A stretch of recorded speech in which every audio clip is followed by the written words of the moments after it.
Hello everyone, welcome to my channel. आज मैं बात करूंगी आयनिक यौगिक क्या है और उसके गुणधर्म क्या क्या होते हैं, जिसमें है धातु से अधातुओं में इलेक्ट्रॉन के स्थानांतरण से बने यौगिकों को आयनिक यौगिक या वैद्युत संयोजक यौगिक कहा जाता है। यानी कि जो धातु होते हैं, धातु से अधातु में जो इलेक्ट्रॉन को स्थानांतरण करते हैं, वैसे यौगिक को आयनिक यौगिक या वैद्युत संयोजक यौगिक कहा जाता है। जैसे कि मैग्नीशियम क्लोराइड और सोडियम ऑक्साइड और मैग्नीशियम ऑक्साइड, जिसमें कि मैग्नीशियम धातु होता है और क्लोराइड अधातु होता है। तो इसको अपना इलेक्ट्रॉन को स्थानांतरण करता है। अब हम एग्जाम्पल से समझेंगे। जैसे कि यहाँ मैग्नीशियम क्लोराइड है, वो जैसे कि मैग्नीशियम का परमाणु संख्या 12 होता है, जिसका के और एल और एम में इसमें 2 होता है, इसमें 8 और इसमें 2 होता है। अब जो क्लोरीन है उसका परमाणु संख्या 17 होता है। क्लोरीन का परमाणु संख्या 17 होता है, जिसमें के एल एम में इसका 2 होता है, 8 और ये 7। तो इसमें ये जो बाहरी कक्षा वाला है उसको हम लोग को 8 करना होता है, जिससे कि हम इसका जो बाह्य कक्षा वाला है उसमें ले लेंगे। यानी कि 1 2 3 4 5 4 5 6, यानी कि इसमें जो है वो इलेक्ट्रॉनों की संख्या 6 है, और इससे हम अगर 7 है तो इससे हम ले लेंगे तो ये 8 हो जाएगा और इसमें 1 बच जाता है। अब इसको भी हस्तांतरण करने के लिए हमको वो क्लोरीन को एक ठो और लेना पड़ेगा, जिसमें कि इसका बाहरी कक्षा में हो गया 7 और ये वाला 1 है, उसको यहाँ ले लेंगे तो ये कंप्लीट हो जाएगा और ये भी कंप्लीट हो जाएगा। इसीलिए यहाँ पर मैग्नीशियम लिखा हुआ है और क्लोरीन 2 बार लिया हुआ है, इसलिए यहाँ पर 2 लिखा हुआ है। समझ गए। अब बता रहे हैं सोडियम ऑक्साइड। सोडियम का परमाणु संख्या जो होता है वो 11 होता है, और उसका के एल एम में 2 8 और 1 होता है, और ऑक्सीजन का होता है 6, जिसका में 1 2 3 4 5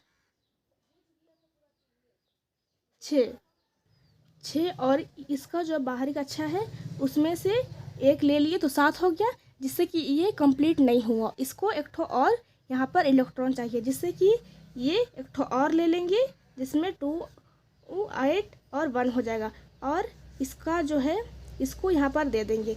तो इसका जो ये हो जाएगा वो सोडियम का पावर 2 हो जाएगा और ये ऑक्सीजन हो जाएगा। यानी कि हम लोग यहाँ पे क्लोरीन को बैलेंस करने के लिए 2 बार क्लोरीन लिए, इसलिए इसमें 2 लग गया, और मैग्नीशियम 1 है इसलिए 1, और सोडियम में हम लोग को 2 को सोडियम लगा और ऑक्सीजन 1 लगा, इसलिए सोडियम 2 हो गया और ऑक्सीजन 1 हो गया। अब लास्ट एग्जाम्पल है मैग्नीशियम ऑक्साइड, जिसमें कि मैग्नीशियम का परमाणु संख्या 12 होता है, जो कि के एल एम में होता है 2 8 और 2, और ऑक्सीजन का होता है 6। यहाँ पर हम लोग देखा कि इसका परमाणु संख्या 6 होता है, तो यहाँ पर 1 2 3 4 5 6, और ये जो बाहर वाला कक्षा होगा ये दोनों का दोनों यहाँ पर हस्तांतरित हो गया, यानी कि ट्रांसफ़र हो गया। तो अब ये भी कंप्लीट हो गया और ये भी कंप्लीट हो गया। तो मैग्नीशियम ऑक्साइड में एक ठो मैग्नीशियम लगा और ऑक्सीजन भी एक ही ठो लगा, इसीलिए यहाँ पर मैग्नीशियम ऑक्साइड लिखा हुआ है। अगर आप लोग ये वाला एग्जाम्पल को समझ लेंगे तो इसका जो है डेफिनेशन समझने में बहुत आसानी होगी। अब हम बात करेंगे आयनिक यौगिक के गुणधर्म के बारे में, जिसमें कि फर्स्ट है आयनिक यौगिक धन एवं ऋण आयन के होते हैं। जो आयनिक यौगिक है वह अपना इलेक्ट्रॉन को त्यागता भी है और प्राप्त भी करता है, इसलिए उसका जो प्रकृति हो गया वो धन आयन भी होता है और ऋण आयन भी होता है। अब सेकंड है, ये यौगिक समानता भंगुर होते हैं तथा दाब डालने पर टुकड़ों में टूट जाते हैं। यानी कि जो आयनिक यौगिक है वो भंगुर होता है और दाब डालने पर टूट जाता है। यानी कि जो आयनिक यौगिक है उसको हम लोग एक पतली सी शीट नहीं बना सकते हैं या फिर पतली तार भी नहीं बना सकते हैं। इसमें आघात वर्धनीयता का गुण नहीं होता है। अब थर्ड है,